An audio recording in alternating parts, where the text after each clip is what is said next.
Silence! It's time! It's time!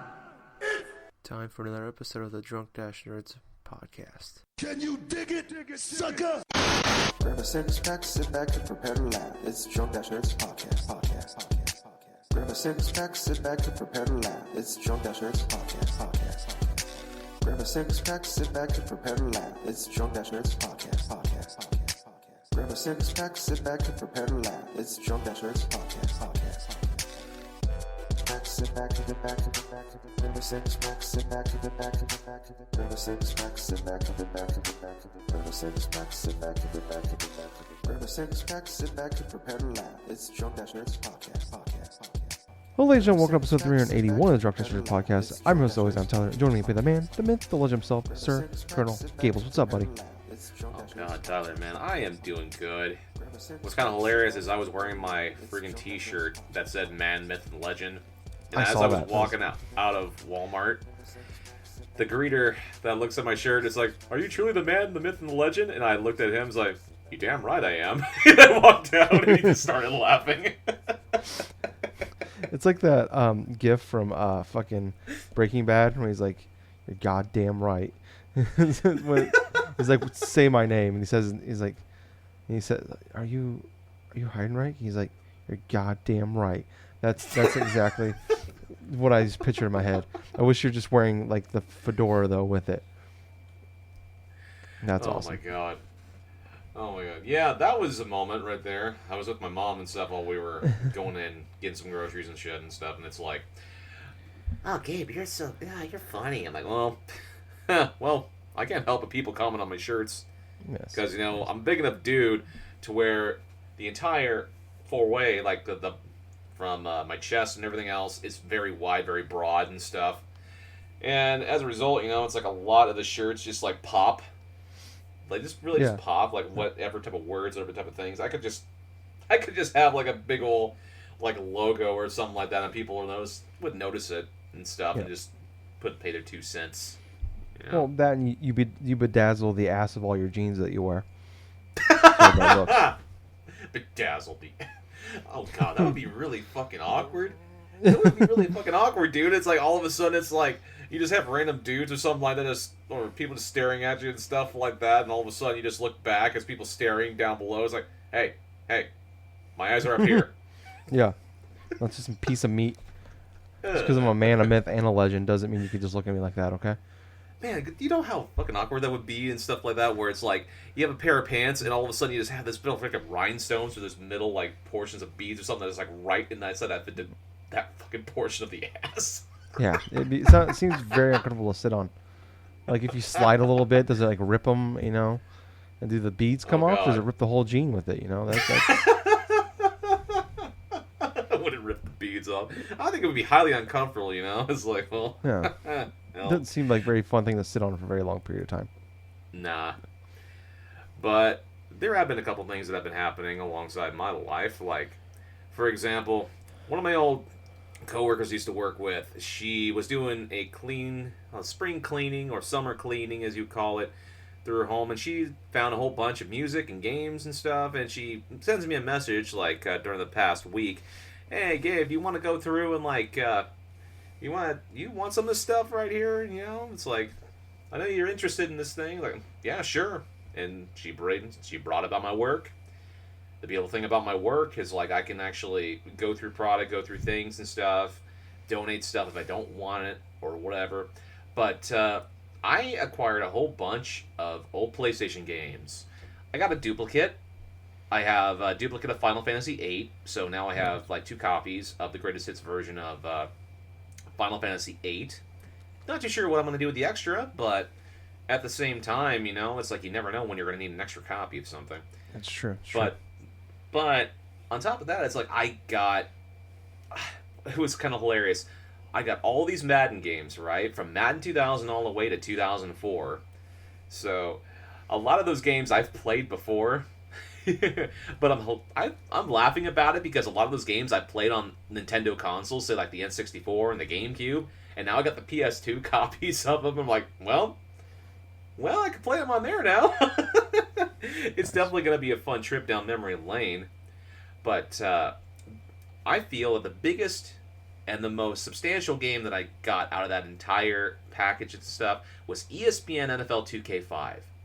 I loved that game when it first released. That whole shtick between 2K games and Electronic Arts, Madden, and like NFL 2K and stuff. For the 2005 version and stuff, like for Madden, you had the cover of Ray Lewis and stuff, 2005, all this other stuff. But the whole story around this whole version of ESPN 2K is like this game was released at $20 brand new. It was a cost-cutting. It was like a pretty much a competitive move by 2K in order to outsell Madden 2005 for that year. But ever since that, EA just went through and just got that exclusive licensing and stuff until, well, this year where they renewed it again, and I'm like, God damn it. Yeah, well, but yeah, go ahead. Sorry. But like I was saying and stuff, I'm very happy that I got ESPN 2K5 again. I mean, I'm very happy about it. I had a blast playing that game because it had so much stuff you can go and customize. You can do multiple seasons. You can do this and that. Plus, it was easy to play, and it looked fairly impressive. It was a late PS2 game, but yet it was a lot of fun. And the game touted online features back in the day. I never touched them, of course, because I didn't have a network adapter in a masochistic sense of playing against other sports fans. But that game is going for like close to $20 to maybe like $40 used, roughly, I want to say. It's very hard to come by now. Yeah. I remember like when I worked at a game store from like 2006 to 2008, and that was like always like, because I worked there right towards the end of that generation, right when the Wii and the 360 and PS3 came out, and that still was always like really popular. Like we always like would like sell out of like the like the copies that we had, and like even like the used copy, because it was kind of like a GameStop basically, but it was like even the used copies, like we would never like drop the price of them because like they would still sell incredibly well for like PS2 games. But I mean, there is good news now with like 2K got that deal earlier this year where they're going to start making NFL games, but they can't make simulation style. So Right. Who knows what they're gonna bring out? So that like we won't get a Madden-esque game from them. But Man, we'll let me get, tell you.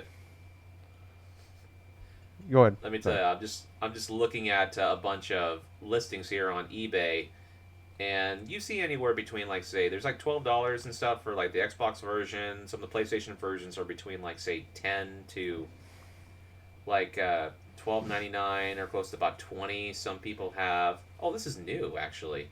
They're selling it new for the original cost of the thing originally. That's kind of funny, but it may be a little bit lower than what I thought. But at the same time, people still want this game. They absolutely still want to play this game. It's in demand still. Yeah. Oh, and like I was gonna say some like people always forget about was they had that badass All Pro Football game. I think it was like 2008. I think it was like All Pro Football 2K8 or something like that. They did. Right. Where it's like they couldn't have any of like the NFL teams, but they like actually like went to individual like former like really good NFL and like college players and got a bunch of them, like 200 of them, into the game, and like you can just make teams like you can pick, like you have Reggie White, Randall Cunningham, and all like Jerry Rice was in the game. That game was awesome, but the only downside of it was like it didn't have like a franchise mode. You can only do seasons, or I remember like we did an online season with me, like a bunch of friends, and like that was incredibly fun. I wish we got another one of those. Yeah.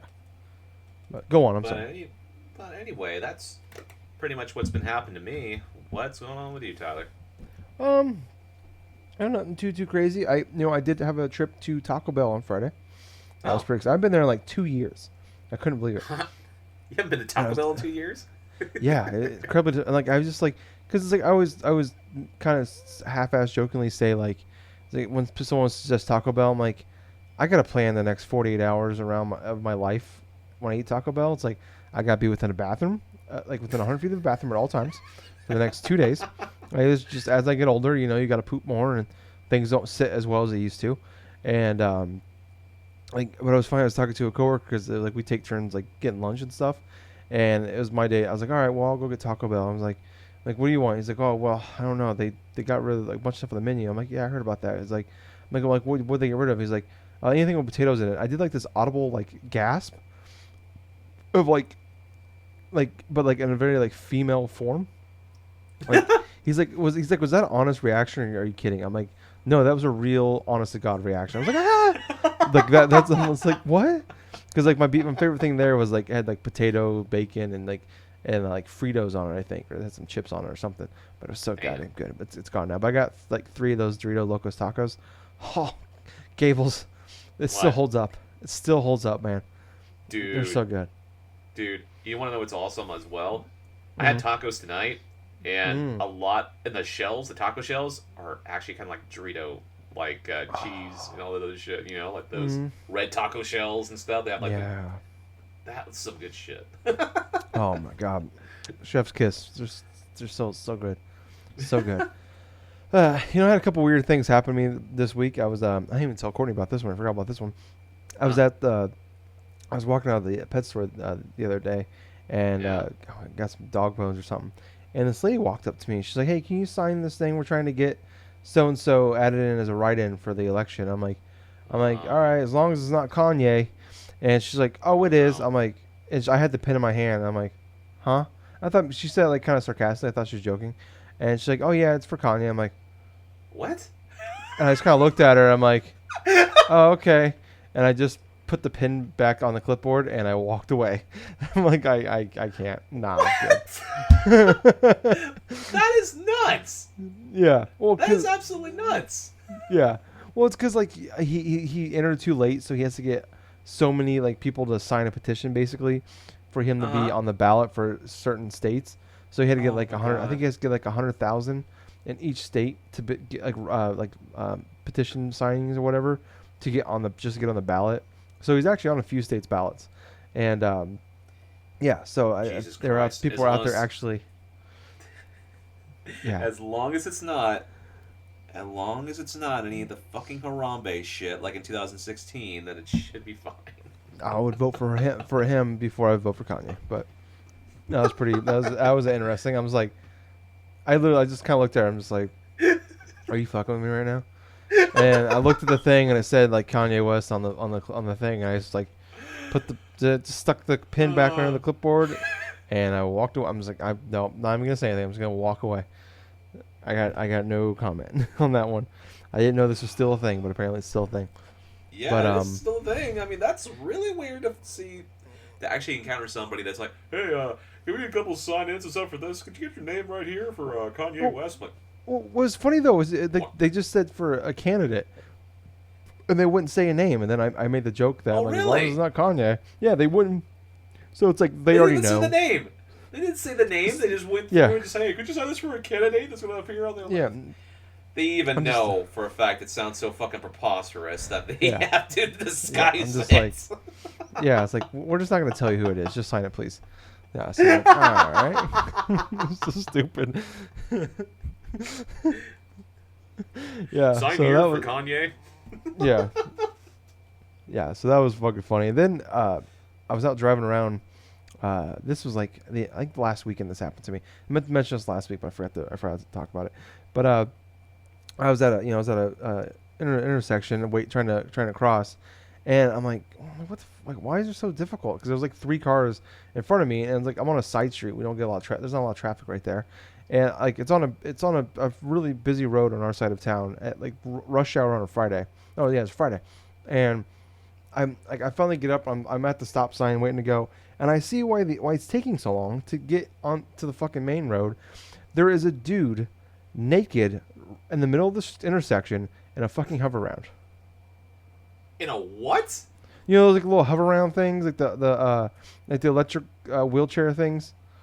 Oh. Like old people like sit in. Yeah, like this big fat guy, like 50s or 60s, like butt ass naked, just in the middle of the street, just hanging out, everything hanging out, just chilling.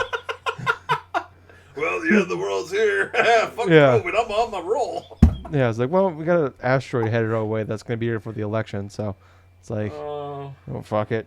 Yeah, so I'm just like, Jesus Like, Christ. but like, that sounds I'm like, oh, like a- maybe the, yeah, I'm like, maybe the battery died or something. But he's like, then he starts moving. I'm like, okay, no, he's just there. Well, He's this just doesn't hanging out. explain why he's naked.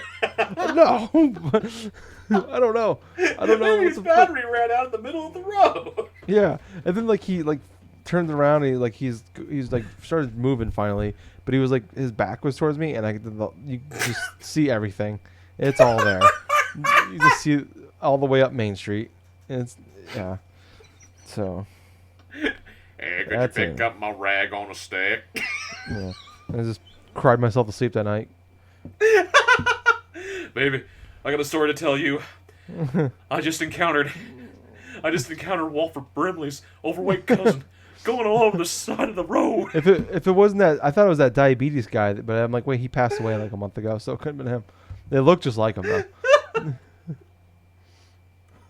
Dude, this is something I would expect maybe from like, oh my God, like maybe someplace like inside of the South of America. Yeah. But oh my God, that actually trumps anything that I've had to say this week, dude. That's fucking crazy. Yeah. Oh gosh. Oh shit. Yeah. I don't know what to say, man. That's... Yeah. So that was interesting to say the least. Yeah. Shit. So definitely the Taco Bell was the peak of the week for me, to say the least. But yeah, that's been a weird last 7 days, or I guess 8 days at this point. Since Sunday. But Yeah. yeah. Other than that, though, I'm doing okay. You know, I'm still trying to get that image out of my head, but over time and proper therapy, I think I'll get there. I don't know what's more scarring, the fact that people are still petitioning for Kanye or Nick a guy on a Hoveround. Anyways, this is a gaming podcast where we're talking about video games. So I think we're just gonna jump right into the news, Gables. I'm feeling a little newsy right now. Yeah. So there's not like anything big happening this week. It's like big news, like talk about every week. I feel like a lot, for the most part, everything's kind of on a standstill. No one's showing their full showing the full hand. Waiting because everything's on hold until PlayStation 5 and Xbox quit playing chicken. But I've had a little bit going on, so I think we'll jump in with this is very weird. So Call of Duty Black Ops Cold War. I like how Call of Duty is turning into almost like a JRPG with how many semicolons or how many colons are in their fucking names now. It's like Call of Duty : Black Ops : Cold War. It's like this is very Japanese of them to do this. But we finally have the full reveal, some gameplay. There's going to be on September 9th, they're going to do the online multiplayer reveal. But the game, we have details now. It's coming out November 13th. Pretty much everything, we already known everything about this game, literally since like last year. We first heard about it, but in the last 6 months, everything's pretty much come out of it. Everything's leaked. There's going to be new zombie mode, new campaign. There's new this trailer focused on the campaign. I thought the trailer looked pretty good as far as the campaign goes. I'm cautiously optimistic for it, but Yeah. So I gotta find this tweet that I made, or I didn't make, but I found and I retweeted it so I can remember it for the podcast. But there's gonna be 3 different versions you can buy. There's the standard edition for $60 that it just comes with the game. There is an $80 edition, it's like the Ultimate Edition, and then there's the $70 edition that is the cross-gen edition. So basically, that one is like, so if you buy the $70 one, you'll get it for both. So if you upgrade later to the next one, you can get that. But I want to fucking so I found this tweet and I had to retweet it, so I remembered it. So this is very confusing, and I still don't understand it, and I've read it God knows how many times. So for everyone planning to get a physical edition for Call of Duty, this comes from a Twitter source here. Call of Duty News is what the Twitter source is here. So physical standard of PS4 will upgrade to PS5 for $10. Physical standards of Xbox One cannot upgrade to Series X. Physical standards of PS5 only includes PS5 version only. Physical standard of Xbox Series X includes Xbox One copy.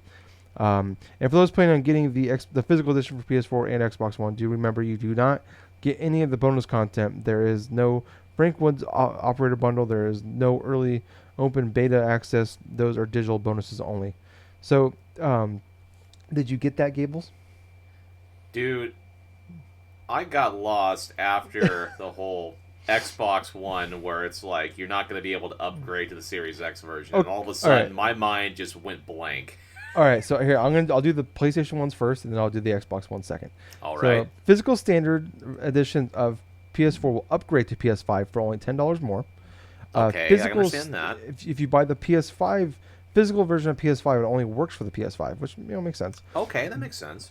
So for the Xbox One, though, if you buy the physical standard edition for Xbox One, it will not work for Xbox Series X.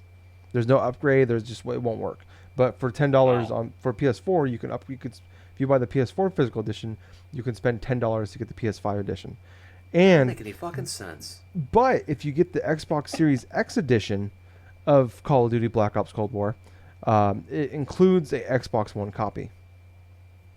So Xbox Series X, the Xbox version will go down, but the PS4 one will go up for $10. But the Xbox One version will not go up, and then the PS5 one will not go down. Jesus Christ! You know what they could have done is like have it to where, hey, if you buy both versions, if you buy one of those two versions, $10, upgrade to the next gen. That's all that needed to be said for that state. That is so fucking confusing when you hear that all in sequence with each other. I understand. So PS5 doesn't work for PS4. Xbox Series X will work for Xbox One. I'm just saying it out loud for myself. I'm trying to make sense of all this. PS4 will upgrade to PS5. Xbox One will not upgrade to Series X.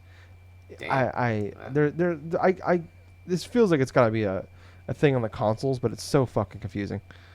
It is confusing. Yeah.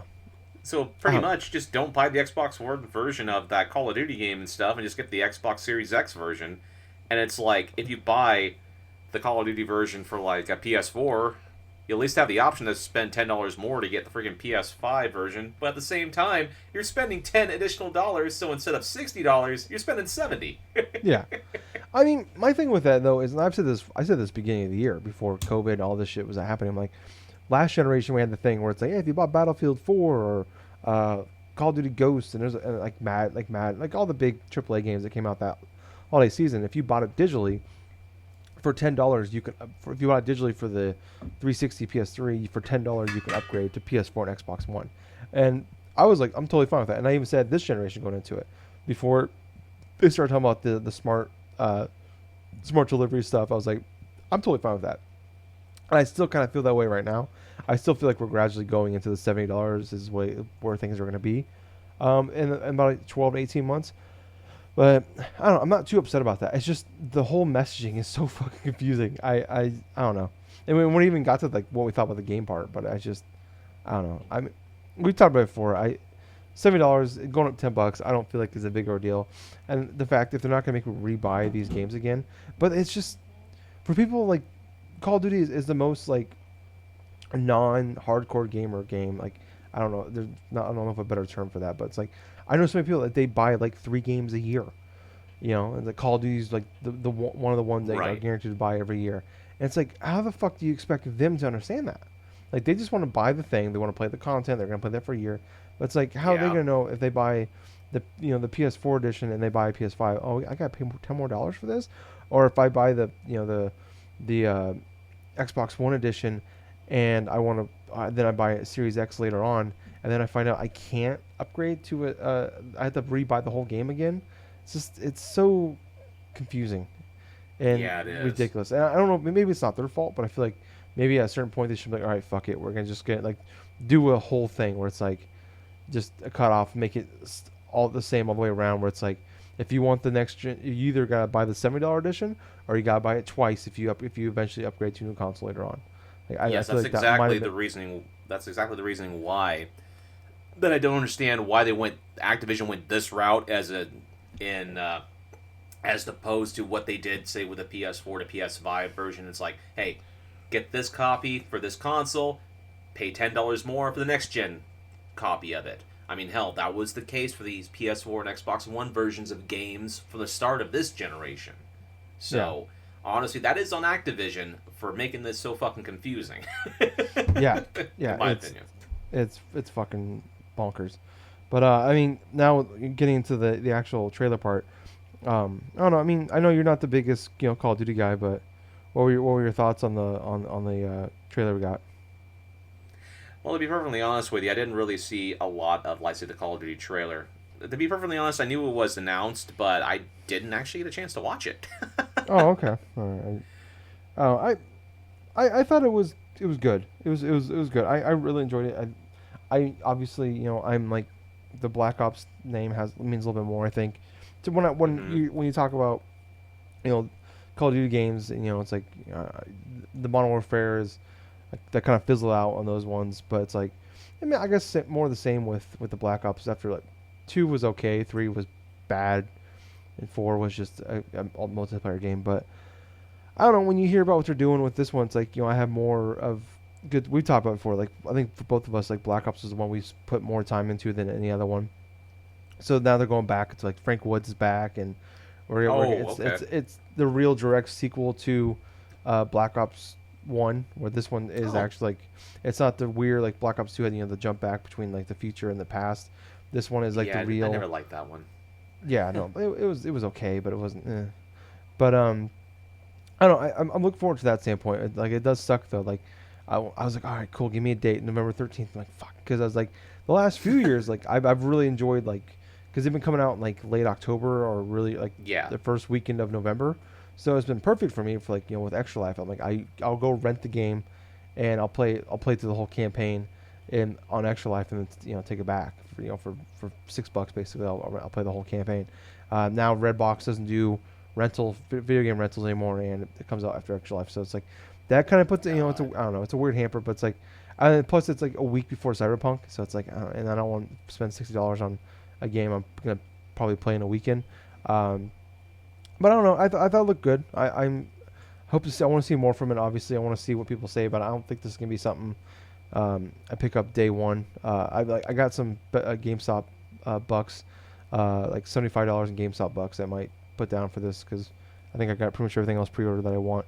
But I don't know. I'll wait and see. But I was happy. I was happy with what I saw, and it gives me hope. I still hate the name. I think the kids just called it Call of Duty Cold War, but I guess you got Frank Woods. You got title, and Black Ops does sell. It does. That Black Ops has a name behind it, and it's a good name brand. So, anyways, moving on to we got a couple of Nintendo things here I want to talk about. So first up, we had the Nintendo. So I talked about there was that rumor that there was going to be possibly a direct on Friday. Ended up having one on Tuesday, and Jeff Grubb was talking about the rumor, and then earlier the day before, he was saying he was backing off that. He's like, sounds like things are changing, and it's like now there's some. I'm hearing there might be one tomorrow, and there ended up being this surprise Nintendo Direct partner showcase. I think it was like 11, 12 minutes. Kind of what came out of it was there is a Puyo Tetris 2 is coming this December.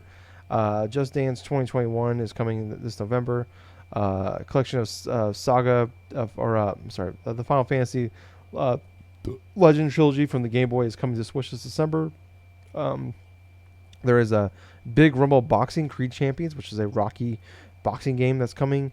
The Kingdom Hearts Melody of Memory is coming. There's gonna be exclusive mode to it on the Switch, and it's coming this November. And there's the Taku no Tsujin Rhythmic Adventure Pack. It's a 2 3DS drummer games. Like those Taito, like say drummer sort of games and stuff. Yeah, they are renowned inside Japan and stuff. But this is actually one of the first times I can remember that an English version is coming stateside. Yeah, I mean, I remember those. I remember the drums, but I don't know too much about it. But that's coming this winter to the Switch. That's pretty much everything out of it. I don't know. I mean, I this did nothing for me at all. I mean, what were you at on this? To be perfectly honest with you, I went in with low expectations. As a matter of fact, during the morning that this whole showcase, this partner showcase was dropped, I was on YouTube during the morning, generally before going to work, and I'm like, wait, Nintendo just did a partner direct? just a few minutes ago. Okay, let's watch this.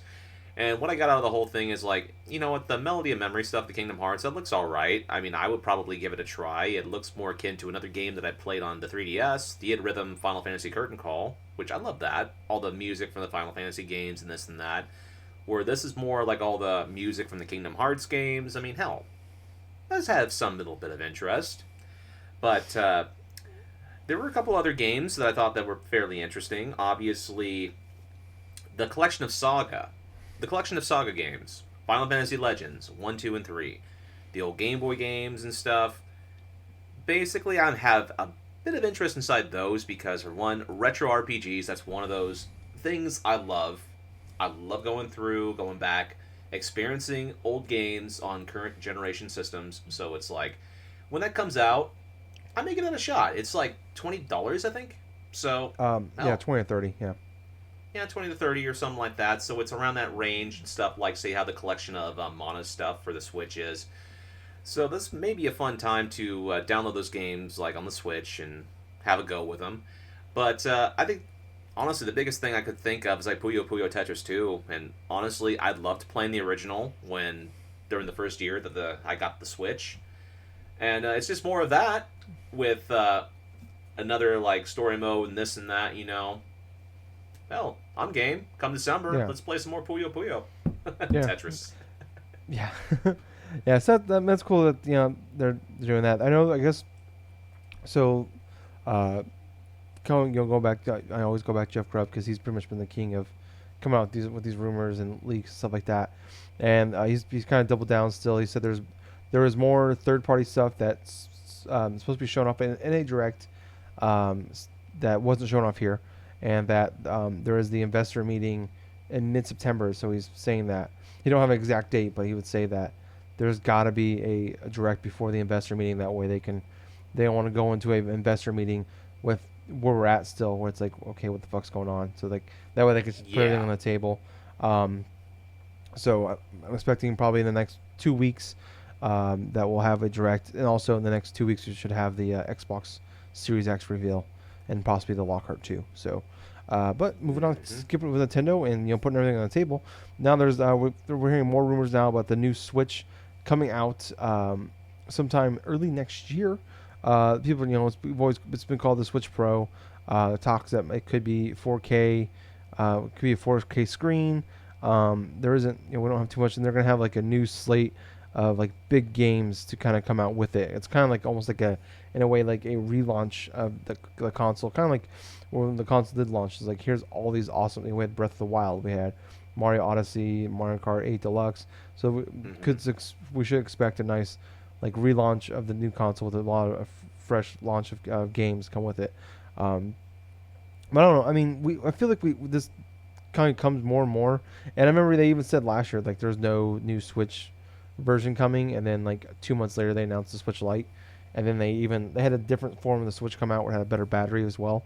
So yeah, and that was stealthily released that we didn't know about. Yeah, so we technically had 2 Switch revisions last year. But I don't know. I mean, early next year, we talked about this in the past too, where it's like okay, it's kind of weird. Like, okay, the last couple of years we talked about it's like, well, the new consoles are coming in 2020. It's like if they're gonna do it, they want to do it 2019. And they didn't do it. They didn't do it there. And maybe that was too early. It was only being 2 years, 2.5 years. But it's like, I don't know. I mean, early next year, and the rumor is that Breath of the Wild 2 is gonna be an early next year game.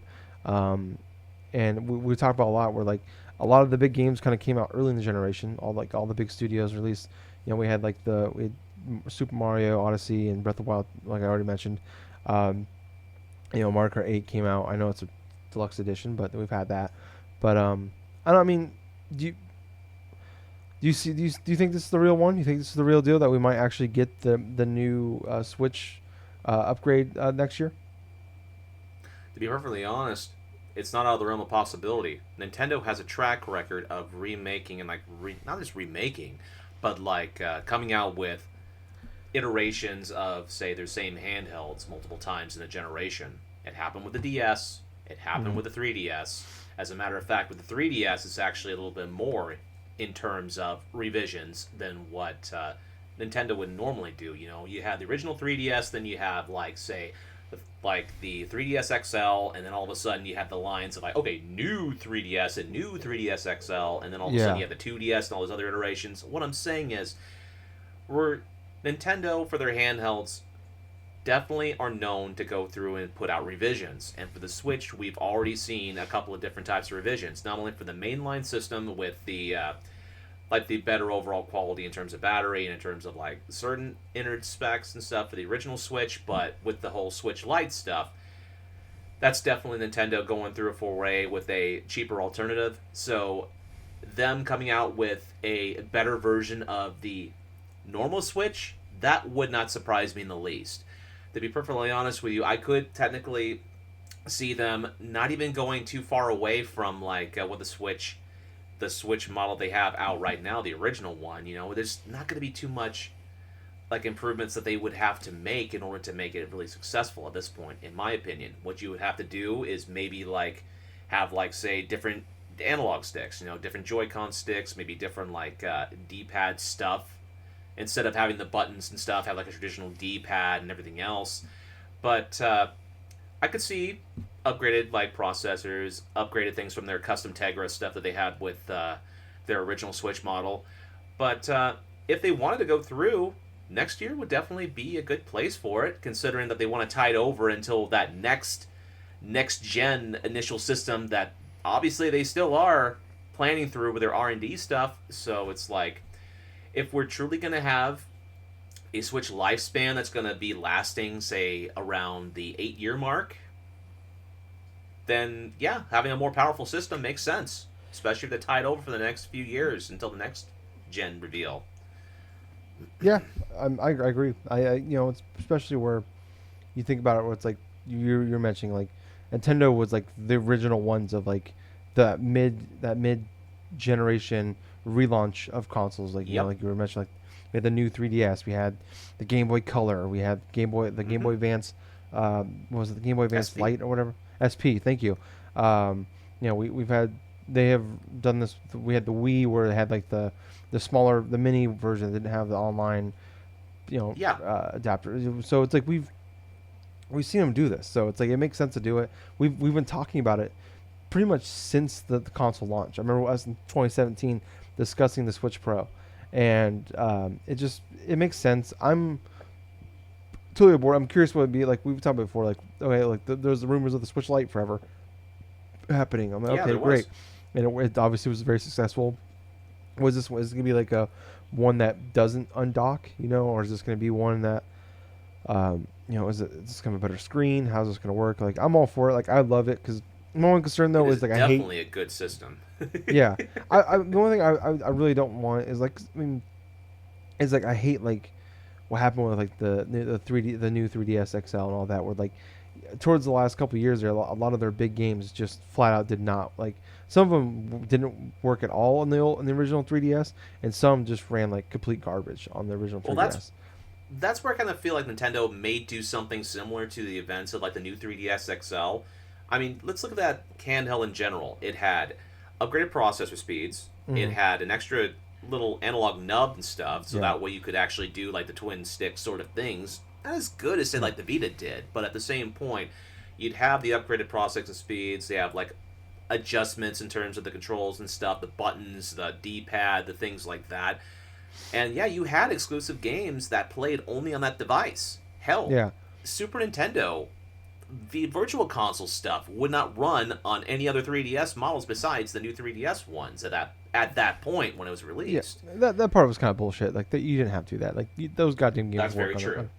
But it's like I mean, I remember at launching. Cause I remember Justin and I went to GameStop. Like we both had a day off for some reason, going to GameStop and getting the day it came out, getting a new 3DS XL and Majora's Mask. It launched with the Majora's Mask 3D.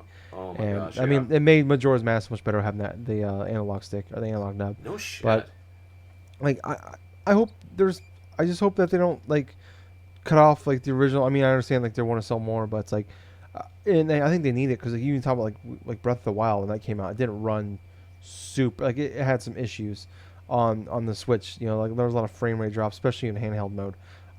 So if Breath of the Wild 2 is going to be bigger and games are going to get bigger for this thing, and plus you might be able to get the better third party support if you're you're going up a little bit, especially the new consoles coming out. It's gonna be harder to get that third-party support going on or continuing on. But I don't know, I'm all for it. And this one just seems more real than the other ones for some reason. Maybe I'm just, it's that weird thing you do. You just kind of think about it enough. You kind of make the argument in your head. But I mean, like we talked about for like the last year or so, where it's like all their, they've given us all the big guns really early in this generation, and now they're kind of reloading right now. And if you're gonna do it, this would be perfect time when like you're reloading and you're about to like throw a bunch of stuff out there. And if you like if you launch this thing with the Breath of the Wild 2, that'd be perfect. So I bet I could see them like releasing this in March, for that'd be the 4-year anniversary of the Switch with Breath of the Wild 2. That'd be awesome if that could be done. But moving on to we got a couple. This is the last real topic, but we have one other thing we want to talk about after that. So this is another thing from Jeff Grubb as well. We've talked about forever. The Mass Effect remaster it's a thing. Everybody knows about it. Much like the Call of Duty Black Ops Cold War stuff, like everybody knows about it, but it's just EA hasn't revealed it. So the new thing is what's going on with it is that EA plans on revealing the Mass Effect remaster in early October and releasing it in late October. But he has some concerns that maybe something with COVID and everything obviously happening, but that this could get delayed. But you look at this holiday season for EA, they don't have like that big. They don't have a shooter. There's no Battlefield. There's no they don't have a Medal of Honor. They don't have anything big this fall besides their sports games. So this probably would be their big game. So I think this will happen. But I don't know. This kind of sucks. We might have to wait another 4 or 5 weeks for this to happen. But I don't know, Gables. What are your thoughts about all this happening? Honestly, at this point, I'm just ready for this thing to be unveiled, because for Christ's sake, I've heard enough rumors about this Mass Effect remaster and stuff. To be perfectly honest with you, it's like the only reason that I would rebuy Mass Effect games right now is if it was for the Switch and I would be able to play it in handheld mode. That's pretty much it for me. Oh, okay. I'm all for this. I obviously I want to play Mass Effect 1 and 2. I still have that weird. I need to replay Mass Effect 3 because I have this weird like love-hate thing for Mass Effect 3. All I remember, I really enjoyed the combat in Mass Effect 2. Mass Effect 1 was more RPG-ish, but at the same time, I can remember the little exploits from Mass Effect 1 very clearly, where I go into the Mako, I fight these giant Geth monsters, I get them to an inch of life, I exit the vehicle, I shoot them for massive experience point gains. That was such a funny-ass thing to do. Oh, yeah, I forgot about that. Yeah, that was perfect. Yeah, that was like the easiest way to fucking level up in that game was to do that. Oh, I remember that I was and the doing glitches. Yeah, because I remember I was replaying it 1 year for Extra Life, like 5, because I was out of shit to play, and it was before this was my first Extra Life, and I was just replaying Mass Effect 1 around that time, and I was in a party chat, and Jitterbug's like, "Oh, where you at?" And I was telling him I was doing the Mako part with killing all all the Geth. He's like, "Oh, you getting out of the vehicle and killing them?" Like, what? He's like, "Yeah, if you want to really level up in that game, that's what you do. Yeah, you give them like 1 or 2 shots and you get out and shoot them." And I'm like, "Are you fucking serious?" And I remember I doing that for like an hour of like my Extra Life 1 year. I was just fucking murdering Geth just to like, get my level up. And I was already replaying with my old character, so I was already at a really high level. But I just want to I remember trying to get that achievement for level cap. But I don't know. I mean, I'm so hopeful that it comes out here because like I talk about it a lot, but it's like I was like usually about E3. Sorry. After E3, I'm like, I got my extra life is planned. I'm like, boom, I know what I'm playing. And it's been such a weird fucking year that I'm like, I'm looking. There's a lot. We have a lot of games that like I'm looking forward to like the rest of the year, but they don't have dates. And I'm just like, all right, cool. So and then Call of Duty. I'm like, all right, that's gonna be one game I'm gonna play. Nope, that's coming out in fucking mid-November. It's like Cyberpunk's late November, Assassin's Creed late November. I don't give a fuck about Watch Dogs. So it's like this would be like this would be the perfect game. If it comes out right before fucking Extra Life, this would be awesome. Because I can see myself playing a good chunk of my Extra Life just playing Mass Effect. I'll probably be playing Mass Effect 1 at that point. And like I said, it'd be fun to go back and play Mass Effect 3. Because like I said, I have I vividly remember good chunks of Mass Effect 1 and 2. Like I think I beat Mass Effect 1 3 times. I think I started another time after that. Mass Effect 2 I beat twice, so it's and Mass Effect 3 I played that one time. I did a shit ton of I put 30 40 hours into it, and I never touched it again. So like I'm curious how I'd feel jumping back into Mass Effect 3 after all these years. After what I think, I want to say 8 years at this point now, 9 years. I don't remember if it was a 2011 or 2012 game, but yeah, I don't know. It'd be awesome to get back into that. But moving on, Gables. So we had Gamescom this week. I don't know. I watched a bunch. I didn't watch. I started watching part of it live. They did the big thing on. I want to say, was it Friday? Yeah, Friday. Like a whole big like thing. It was a season finale of Summer Games Fest. Right. I started watching it. When I got home that night. It's like 2 hours long, and it was just boring as fuck. Because there's just a lot of just him interviewing developers and stuff like that. I'm like, I just want to see the trailers, and I'll read about the news later, kind of stuff. It was very slow paced, and it was live too. So I watched a bunch of the trailers that came out later on. But did anything come out of this that you liked, or was there anything that you're looking forward to that you saw from this? No, to be perfectly honest with you, I really didn't hear too much of the Gamescom stuff that came out from the event in of itself, But Yeah. I think it's awfully telling that the Gamescom stuff happened, and I did not really heard any type of like major blurbs or any type of major reveals or any type of excitement drumming from around the actual stuff itself. It kind of went out the whole that whole games thing, the Jeff Keighley thing, kind of went out with sort of like a whimper, to be perfectly honest with you. In my opinion. Yeah. No, I'm with you. Like I said, watching the thing live was kind of boring. I went through like the big thing we had we had the Black Ops. We had another. We had the Call of Duty. We had another trailer for that. For that game. They had like 8 minutes of Ratchet and Clank gameplay, but probably five of those minutes was like stuff we saw already at the reveal for it, and then they have to talk about it's gonna be a launch window release game, which I mean who knows if that's 1 month or 6 months or a year, who knows what that means. But and I went through and I looked at all the trailers that came out, and I kind of cherry picked the ones that looked interesting, watched a good chunk of those, but I don't know, it was whatever, and it's just like kind of going into like overall thoughts on like Summer Games Fest, where it's just like this was supposed to be the season finale. This is the big ending for like this whole thing. I don't know. Like we talk about like, do we miss E3 and do we like this idea better? And it's just like, if this is what it's gonna be like every year, if E3 went away and this is Summer, I know obviously COVID started a lot of shit off, and we have new consoles coming out, so it's a weird year. So, but I don't know if this is kind of an idea what it's gonna be like in our normal year. I just would much rather have E3. Like it sucks. Like we get like a splurge of news in 1 week, in middle of June, and then nothing or very little for the next 2 months or so. But it's just been so like frustrating and annoying. It's like you get like it's just exhausting. Like there's so many events that are going on. There's been all these like smaller indie ones. There's been a dozen of those. It seems like we've had an EA Play. We've had the Ubisoft Forward stuff. We've had the PlayStation event with multiple Xbox events, Nintendo Direct Minis. And it's just like there's so many little things. And it's just like none of them like are nearly as fulfilling as what E3 usually is. Like E3 is like it's like a nice steak, and it's like we've got a lot of cheese and crackers, throughout the summer instead of like that one. Like, would you rather have one great meal and then just nothing for 2 months, or would you rather just have some cheese and crackers for 3 months?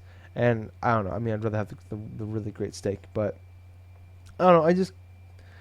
And it's like the whole fucking. It just feels like we just get teases for teases later, and then we tease they're going to show something at this event, and then they show it at the event, but it's a tease for the event that's coming later on, but we don't know when that event's going to be, and then it just randomly like pops up, or you see something. I swear to God, I've seen some of these games 5-6 times at different events throughout the summer.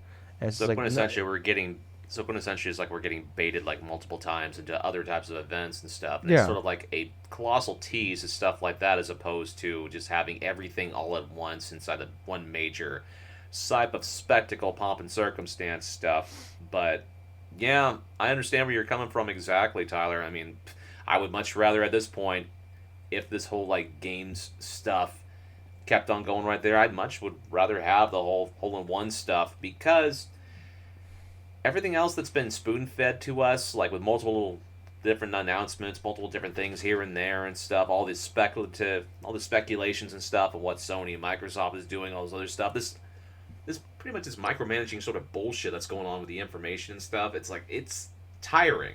It's very tiring. Yeah, it's like we talked about last week, where it's like we're so sick of hearing about like little leaks and rumors about dates and prices and what's coming, what's not coming, when's the event's going to be for these new consoles, and when's the next Nintendo Direct going to be. And it's just like, tired of talking about it, tired of hearing about it. It's like, I don't know. It's just like, I want to know, it's like, I want to know. So I'll go and I'll look and see what people are saying, and I'll look at like I'll check Jeff Grubb's Twitter, because he'll tweet things multiple times a day. I'll go check his Twitter account, see what he's saying, just so I get an idea what's going on. And I listen to his podcast just because he usually drops a lot of news there too. And I'm just like, I want to know, but it's just like, it's just exhausting. It's just like this whole summer. It's like, it's taken the fun out of, like, E3 is literally, it's fucking Christmas in June for me, and I think a million other gamers. Like, we look forward to it like year round. Like, you and I, like, we have frustrations with it, yeah, but it's like, I think in the end we both love it. But it's, if it just worked out better, maybe this is just, obviously COVID's not, but if they could have figured out a way to like make an E3 happen digitally this year, it's like, we would know everything right now. We wouldn't have this spoon-fed bullshit. We might have, like, maybe not everything, but we would know. We would know about Mass Effect. We would know about probably the Mario games. We know more about fucking the next Breath of the Wild. We know everything from pretty much everything from Nintendo. We would know fucking the consoles, the dates, the prices, everything, the launch lineup, the launch windows for everything. It's just, I don't know. I don't know. Like I said, it's frustrating, and it's just like, I don't even know if, like, when I hear about things, it's like, you talk about, like, it's like, do I care? Do I get excited for this? It's like, it feels like work at a certain point when you're like, all right, well, there's gonna be a Gamescom thing today, I better watch this, or there's this event going on, I better watch this. And it's like, I don't, like, at this point, like the last like month or so, when there's an event going on, I'm just like, I don't even fucking care. It's like, I don't want to watch this. I'm just watching this just in case something does happen, kind of thing. And I don't know. I mean, I don't know. I don't know what to say. I'm just, I don't like Summer Games Fest for what it is. And like, I mean, maybe COVID's been a big factor. Obviously, we keep talking about the plain chicken bullshit. Nintendo, who knows the wild card, but yeah, I don't know.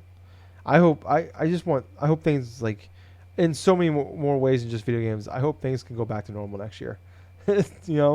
I just want things to be normal again in gaming, in life, in general, and everything. But yeah. I don't. Anything else you want to say, Gables?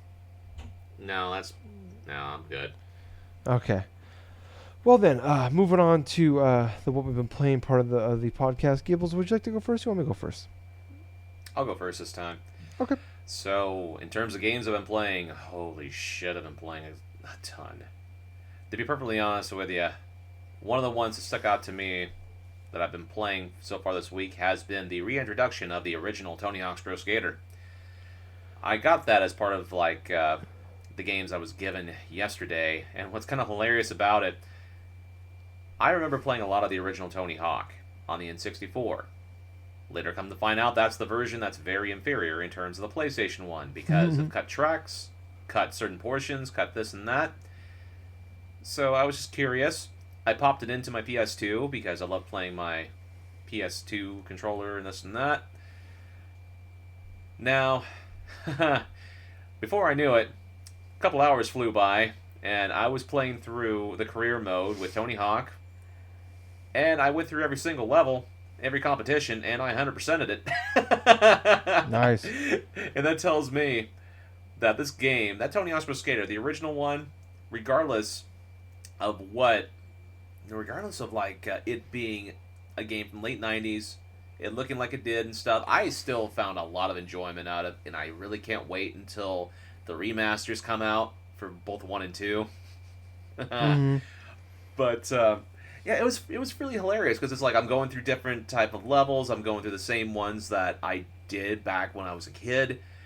I remember where most of the VHS tapes were. Some of the secret tapes, it took me a while, like, say, on the downhill one and stuff in general, because I had to relearn, okay, where are all the valves at in this one level?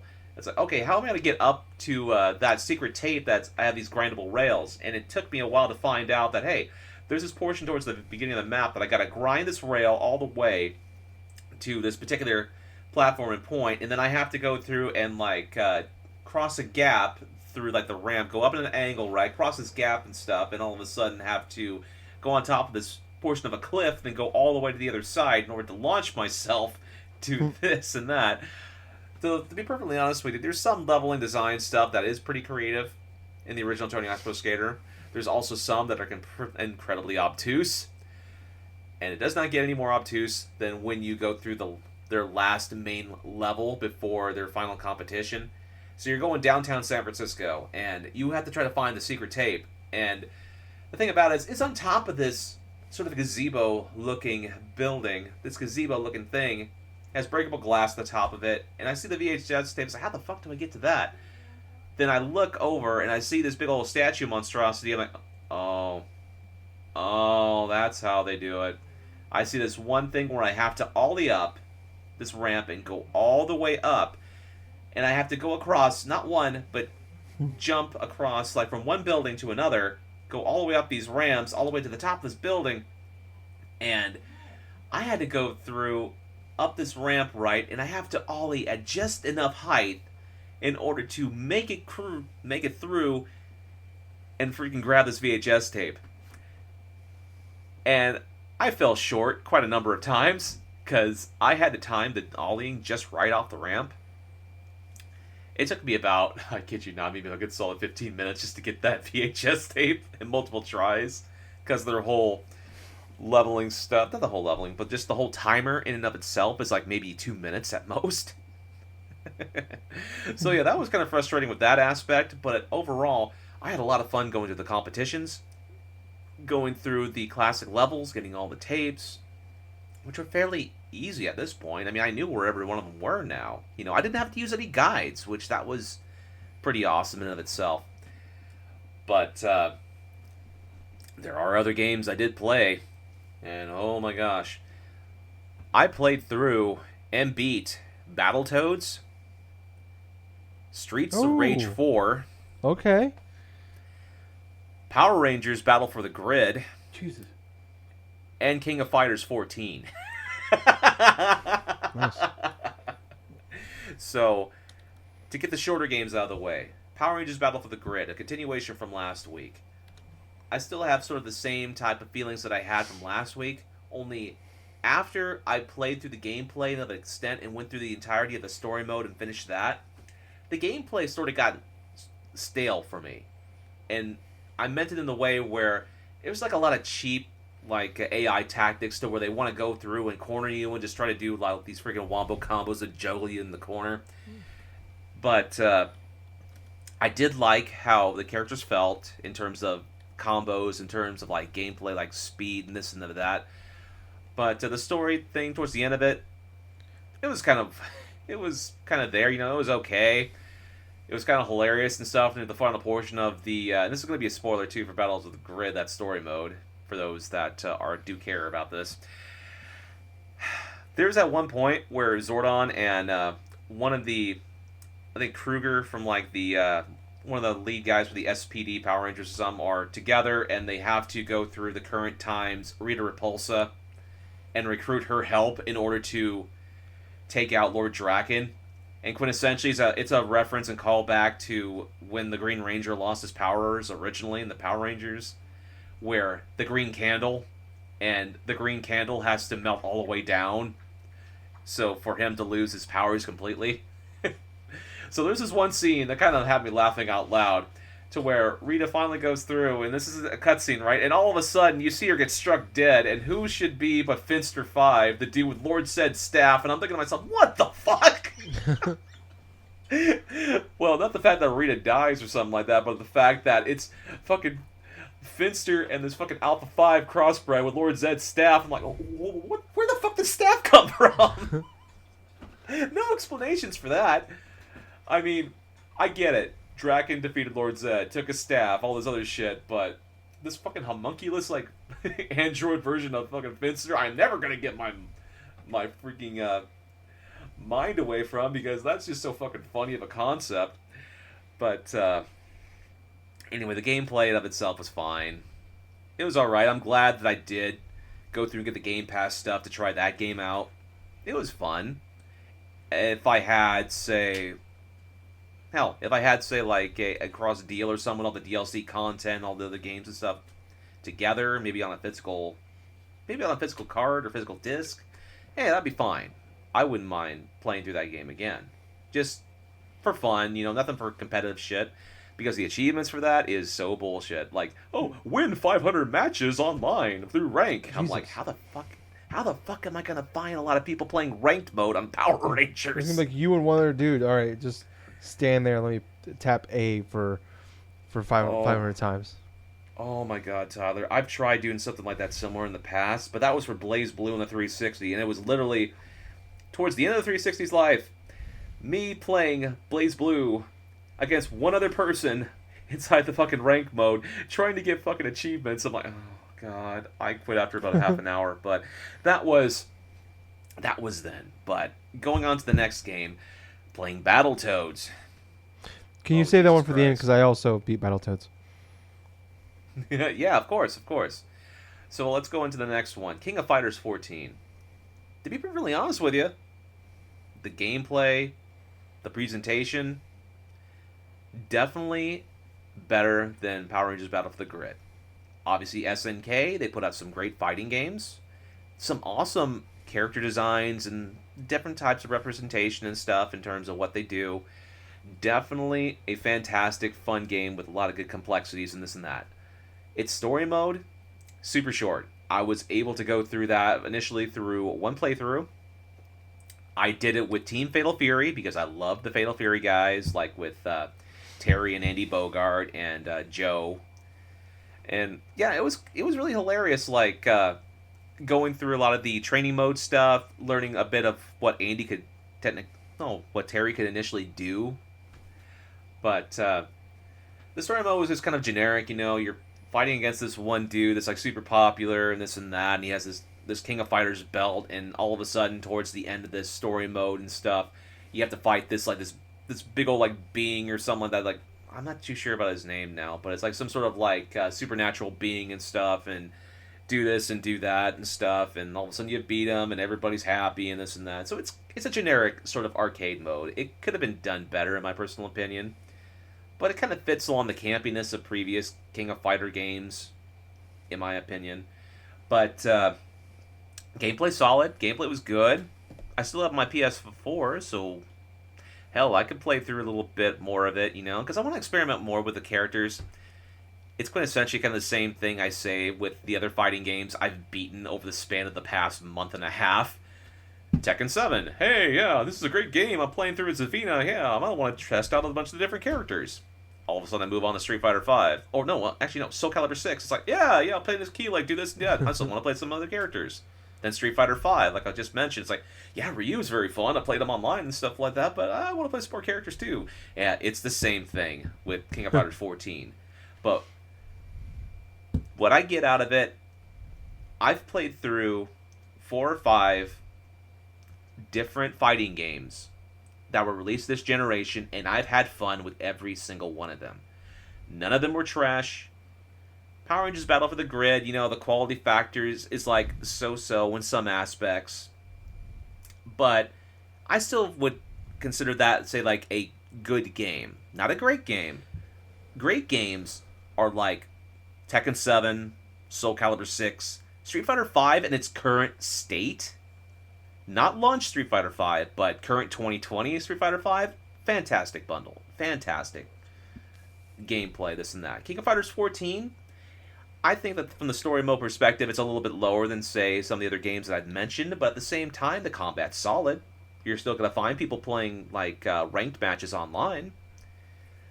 But the other game I played, Streets of Rage 4, I actually beat that game before recording tonight. I saw that. I saw you were on there and playing it, so. What's hilarious about it is, like, I started the game earlier last week, I got through until stage 6. I really loved the level design, really loved a lot of the different story elements. I was actually surprised how much I have enjoyed the story for what it was, you know?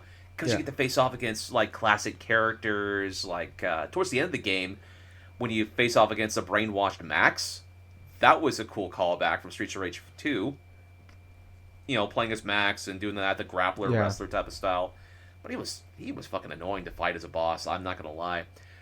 But, I really loved Streets of Rage 4. I really loved how the levels played out. I really loved, like, the aspects of the different types of, like, enemy designs, a lot of the different, like, mix-ups for enemies in general. Now, the final stage in of itself, yeah, it was a little bit tougher, obviously, and there were times I had to restart and use the whole max, like, 3 lives thing, even though it would be divided by 10 in terms of score. That game is really fun to play through, Tyler. I mean, absolutely, that game's fun to play through. It's the same thing. It's the same thing, like I said, with like what I think of Battletoads as well. It's like both of these beat 'em ups released this year, I feel are good quality beat 'em ups. They're really good games in that retrospect. In terms of the end boss and stuff, I kind of liked it how they go through a couple of different setups. It's like a 3-stage sort of boss battle to where you're facing off against Miss Y, and then all of a sudden you have to face off against both Mr. Y and Miss Y and stuff like that, the brother and sister duo and stuff. And all of a sudden, if you and I did this, you can actually, it doesn't matter which one you get down to, like close to like half health or whatsoever. One of the two will go into that gigantic mech robot and stuff, and all of a sudden you have to take out one and do the other. I did it to where I whittled down Mr. Y's HP so low that he would be the one to jump into the robot because I didn't want to deal with any of the fucking projectiles while going against the like Miss Y and stuff like that. But I really liked Streets of Rage 4. It definitely has some great replayability. And I got to admit, from what I've initially spent for a month of the Xbox Live Game Pass, I've enjoyed my experience. I definitely feel like I've got my money's worth. I've played through Power Rangers Battle for the Grid, Battletoads, and Streets of Rage 4, and I've enjoyed every one of them. But speaking of Battletoads, let's talk a bit about it. Yeah. Tyler, you want to start it off? Yeah. I beat it. I want to say it was Tuesday. I beat it. But at that point when I was talking about, I was only like 30, 40 minutes in, and it took me a little under 3 hours to beat. So I love the first half of that game. I thought the second half was kind of weaker. I didn't really care much for like the weird 2D side-scrolling platformer parts of the puzzles. I loved how I do like how they took chances and they tried to be weird about it. It's like, you know, you're on the bike, and then you're on the there's like, you know, like the platformer stuff. But then I really like the Geometry Wars style parts of that game. Like that was really fun, and like just overall the comedy in this game alone is great. I mean, it's a legitimately funny video game. Like you don't get a lot of those. Like I like, you know, like Jazz Punk is one that sticks out to me. There's funny moments that happen in games, but like throughout, like there was multiple points where I laughed out loud. Like it wasn't like in tears laughing, but multiple parts with the game just got me. Like I really like these characters that they made. The graphics are beautiful. I love that, like the hand drawn graphics, very much like a Saturday morning cartoon kind of feel. But I mean, all in all, I mean, this isn't like, I don't want to sit there and make like blow this up to be like some like 10 out of 10 game of the year contender stuff like that. But if you have an Xbox or PC and you have Game Pass, like, and you like those style, like you like those 2D side scroller beat 'em up games, like this game is brilliant. It's a really, really good one of those. Like I mean, if you put a gun on my head and told me to pick between Streets of Rage 4 and Battletoads, I mean technically I think Streets of Rage 4 is a better game, but I had more fun with Battletoads, if that makes sense. Or right, I understand what you're talking. I expected, sorry to cut you off, but I expected nothing from this game. I was like, I had Game Pass. It's a new Xbox game on Game Pass. Might as well check it out. And legitimately had a blast. And it's like, I I was kind of upset really when it was over. Like I really enjoyed the cutscenes. The cutscenes were more fun to me than the game. The game itself is fun as well. What do you think, Gables? To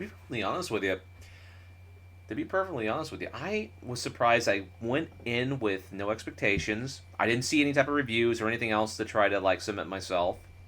I wanted to play Battletoads, and when I initially bought the month pass and stuff for Ultimate Game Pass, I wanted to play Battletoads in particular. So through that night, I downloaded all the games that I wanted to play on that, and like you, I also beat the game in under 3 hours. I beat it in 2 hours, 37 minutes. But You got me beat by the 3 minutes. longest I was at 40 minutes. Sorry, 2 hours 40 minutes. So. Holy shit! I beat you by 3 minutes. Yeah. What? The longest portions of that game were definitely in the platforming, definitely the later platforming levels, near like Act 3, or towards the end of Act 3. But the comedy of itself really reminded me of like 90s Nicktoons, like 90s Nickelodeon, like type of like Saturday morning cartoon feel, like kind of similar in scopes to that. There's a lot of that various humor and a lot of fun stuff that I remember that story. I didn't particularly care about the villains inside of the game in and of itself. I thought they were more annoying than they actually were like engaging. Yeah, no, they were probably the weak part, but like the banter with the Dark Queen, I thought was great. Oh And yeah, I thought it was the really way, the hilarious. whole way that it wraps up with her character, where she tries to be evil. Like spoilers for this game, but she's like, I'm evil now. I did us all to like trick you guys. And it's like they like turn around on her. It's like everybody loves her, and that whole thing. She's like, God damn They it. make her the hero. Yeah, it's like fuck.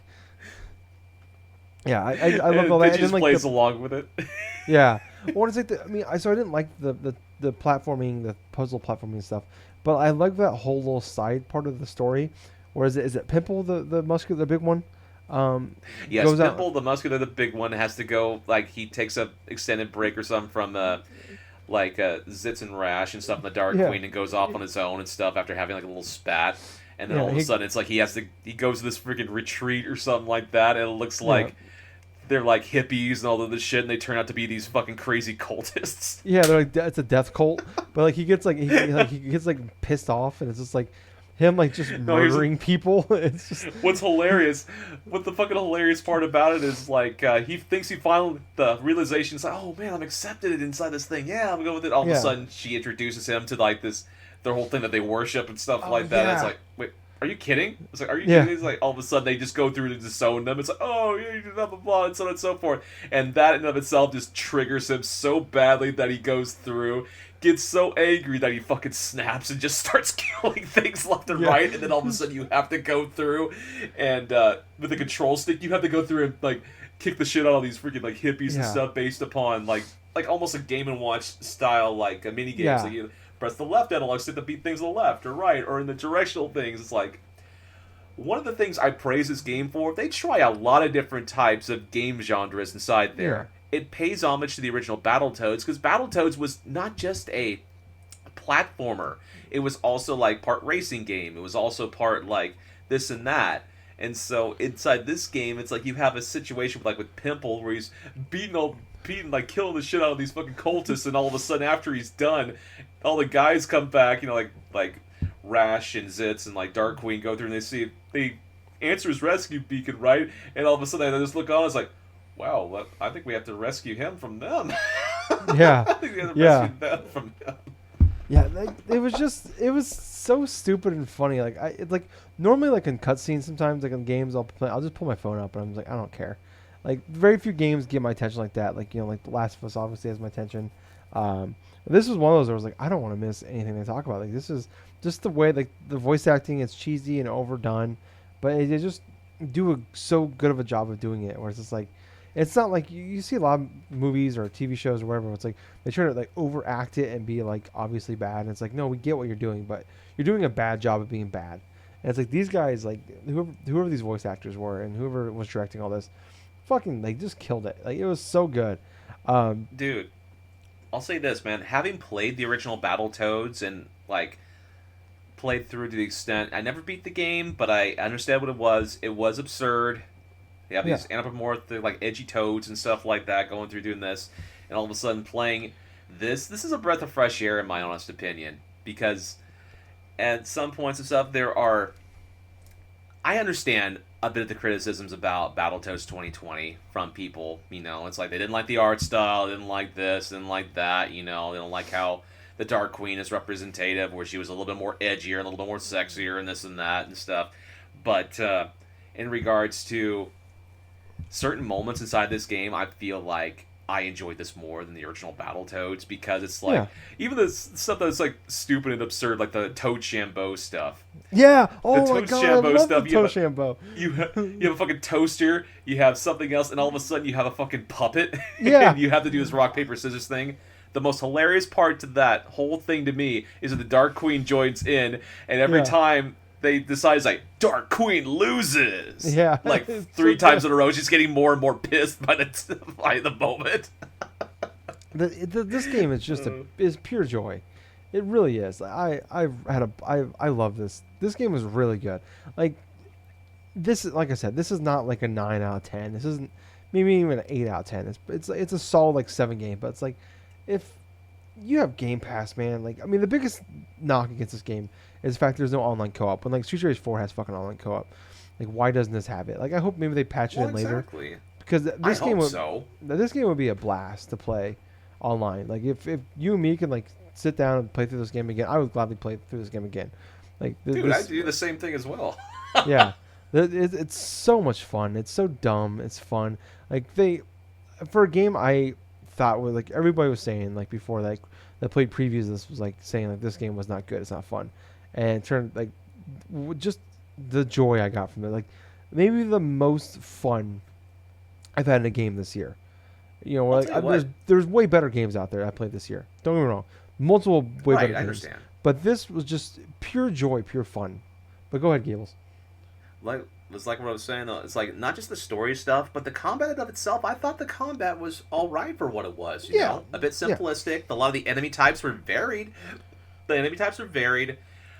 You could tell distinctly what types of fighters the Toads were. Like you had Rash and stuff that was more balanced. You had Zitz that was more speedy and this and that. And then you had Pimple that was more of like the heavy brute and stuff that would just kick the shit out of everything and this and that.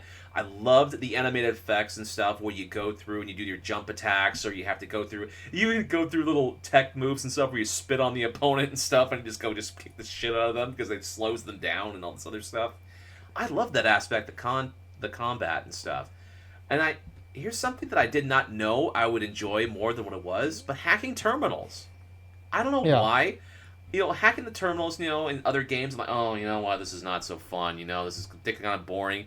And at first I kind of, like, okay, I understand where this goes and stuff, until finally you get towards, like, the end of the game, where all of a sudden you have to, like, get this spaceship, like, all these multiple, like, different, like, controls and stuff. At first, I couldn't tell where the fuck I'm starting with this stuff, because all of a sudden, you would just have to go through and randomly touch a bunch of buttons to realize, oh, okay, this is where I have to go through and do this. So level up the L and the R trigger like this, and all of a sudden run around the hamster wheel there, and then just do this. You know, it's like, it was fun for what it was and stuff, but there's actually an achievement inside the game where basically you have to do all the stuff without having the ship melt down once. And I'm like, oh my god. How the fuck would I be able to do that? I'm like, I don't want to be masochistic with that, man. That sounds that's hard and shit. Yeah, that was hard. But honestly, the overall combat, the story that was surprising, which really reminded me of like good Saturday morning cartoons, you know, funny, like rememberable. This makes me want to go through and play the game again because it's highly replayable. That's the number one thing in a beat 'em up that you must have. It has to be fun. It has to be enjoyed in bite sizes, which I feel like the game did a perfect job in terms of, okay, this is a good cutoff point for me to rest and then all of a sudden come back to it later. I felt Streets of Rage did the same type of things too, in terms of, okay, I played to this certain extent, you know, a couple of these levels went faster, or this went slower. This is a good break off point for me to return later. You know, stuff like that, but at the same point, replayability for Battletoads, I feel like, is top notch. Yeah. Now, I agree with you, Tyler. It's not a 10 out of 10 game, but I will say this is definitely one of my favorite games of the year so far. Oh, I agree. This is definitely, like, as of right now, it's in my top 10 for sure. Maybe even close to that top 5 range. But I feel like that's the same thing that's going to be happening with me too. That and Streets of Rage 4, you know, it's like both quality beat 'em ups. I'm very surprised how much I enjoyed both of them. Yeah, I've heard it's like, mixed things about Streets of Rage 4, but yeah. Anyway. well, it's like in a stage where we get a lot of beat 'em ups. You know, like they try to do like the old school. They get that nostalgia kick of, you know, oh, I miss these beat 'em ups from when I was growing up, and it's like there's so many of them that come out, and it's like you just don't Yep. even think about them. And it's funny, of all things, the ones the two that we came out this year that we love are just reboots essentially of those beat 'em ups that we loved when we were growing up as kids. You know, like Streets of Rage, Yes. and then people love Battletoads and stuff like that. So, yeah, it's been a great year for those. Like I didn't really it's a niche in my gaming repertoire that I didn't realize I was missing. Where, you know, it's like I don't even usually play them at this point anymore, because there's so many, they don't really stand out. These two definitely stand out, especially Battletoads. But oh man, that game is so fun. And if you have an Xbox, man, just get a PC. It's on both of them. Just you need to play this game. Get a month of Game Pass, or I think it's only $20. Buy it, download it. It's a solid three or so hours of just pure fun. And I can't say anything. I think that's like the highest thing you can say about it. It's pure fun. Yeah. Anything else, Gables, that you had to talk about? No, I'm actually I'm more interested in seeing what else you've played this week. Okay. So I said I beat Battletoads. That's the only other game I really played. Besides, so it's been an Xbox week for me. Tell Me Why episode 1 came out, or chapter 1 came out on Thursday. This is the Don't Nod guys, people that made Life is Strange 1 and 2. This is their new game. So the cool thing they're doing here is it's all on Game Pass. And it's 3 episodes, or 3 chapters, I guess we're calling them. And each chapter comes out, there's 1 chapter every week for 2 weeks. So chapter 2 will come out Thursday, chapter 3 will come out next Thursday. So we're not seeing that stuff that we normally see from like a Telltale or from even Don't Nod, where like my big complaint about last year about Life is Strange 2 was like it took like 15 months for the whole season to come out. And, you know, Walking Dead had the same issue where the company went under while they're making it, so that, you know, they had that excuse.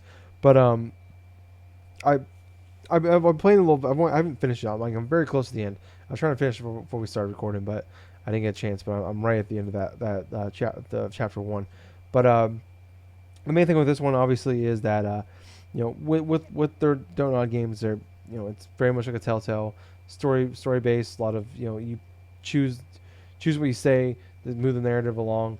In this one, and they always involve powers. So in this one, you play as twins, Allison and Ollie. But you know, so there's a mystery behind something that happened with them as a kid, when they were kids. I don't know how, they were probably like maybe 10, 11, or early teenagers years, and Ollie killed their mom, and that's all we know about the circumstances of what happened.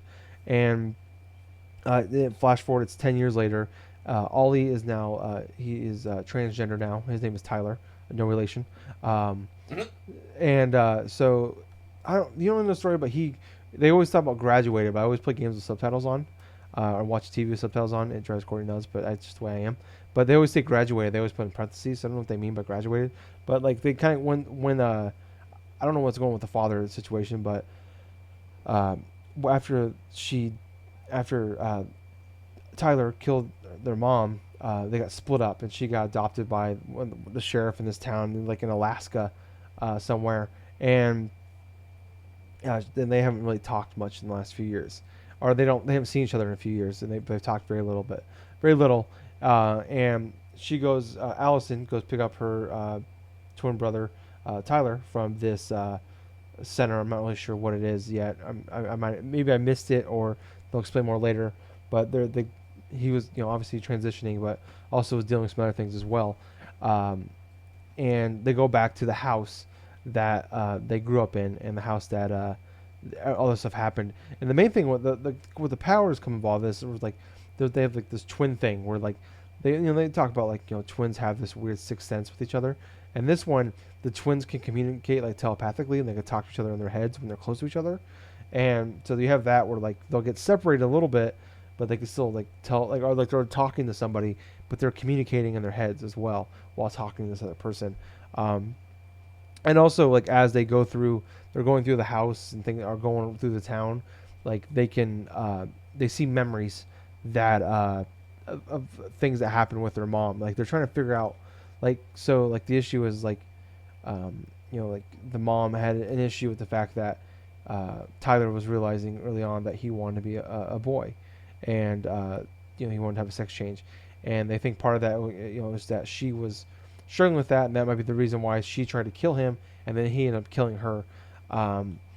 And then, like, some things happen, and, like, they find some evidence of, like, well, maybe, like, there was more to it than we thought. And then, like, they're having issues, like, all these, like, memories that they completely forgot, like, are coming back to them, and you can watch them happen in front of you as they happen, and they're both seeing them and going through town and talking to people now, like, trying to investigate, like, what happened, like, and, like, just out of in the last few months of her life, the mom, Marianne, like, she changed, and she kind of went a little crazy, and it's like, what happened in those few months of, like, why did she what happened, what caused her to go down this route.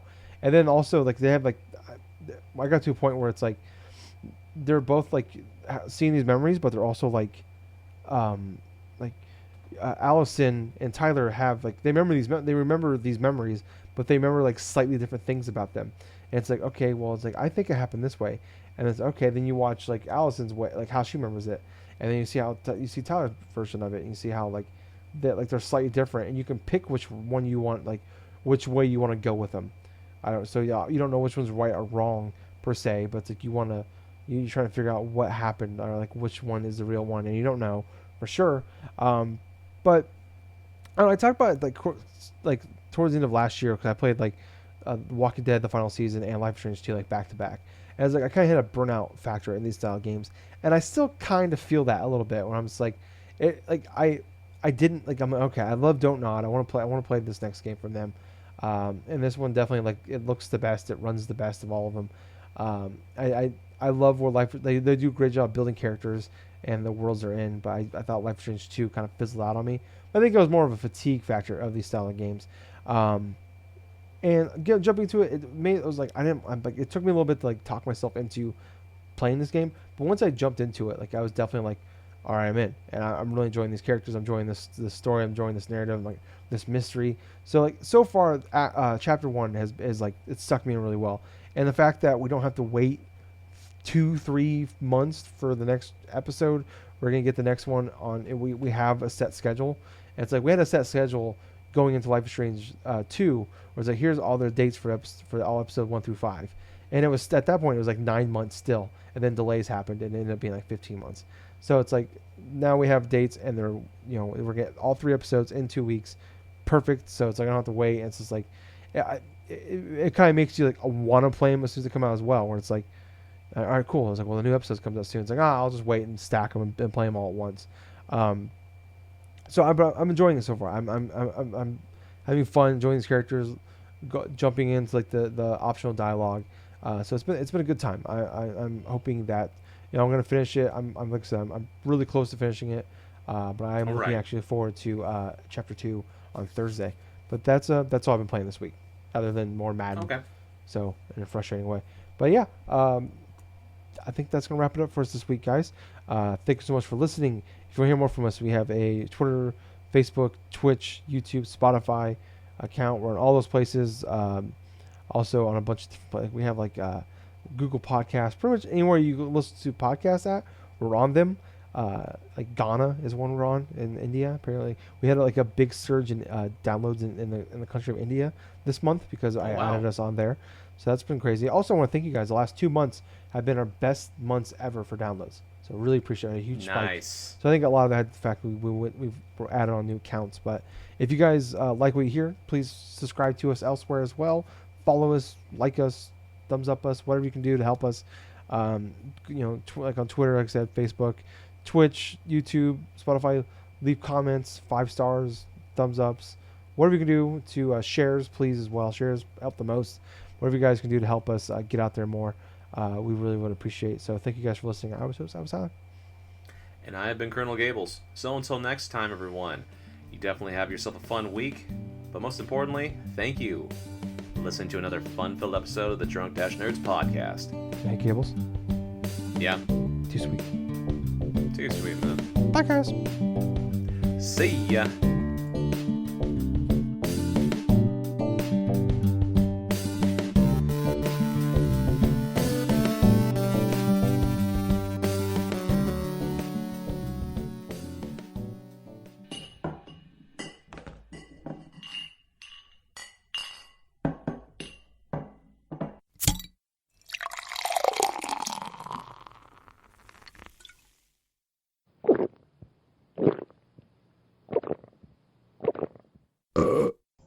Excuse me. Few too many beers there. Anyways, we're on iTunes now, so go on there, check us out, and if you like us, leave us a review, and we'll even shout you out. And Jack will send you his credit card number.